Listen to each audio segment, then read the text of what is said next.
Good morning. আজকে আমি রান্না করব আলু দিয়ে রুই মাছের ঝোল। মাছগুলো আমি ভাজা করে নিচ্ছি। কাঁচা লঙ্কাটা লাল হয়ে এসছে, এর মধ্যে আমি দিয়ে দেব ডেলি ইউজের এই মশলাগুলো।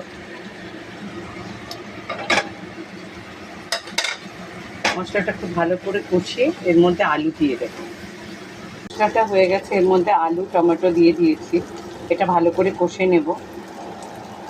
কুকারের মধ্যে আমি চড়িয়েছি বেগুন আলু, এটা ট্যাংরা মাছ দিয়ে করব।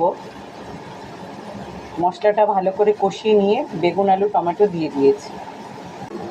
এদিকে আলু টমেটোটা হচ্ছে, এখানে আলু গলে গেছিলো, ভালো করে কষে ঝোল দিয়ে মাছগুলো দিয়ে দিয়েছি, সঙ্গে দিয়েছি ধনেপাতা।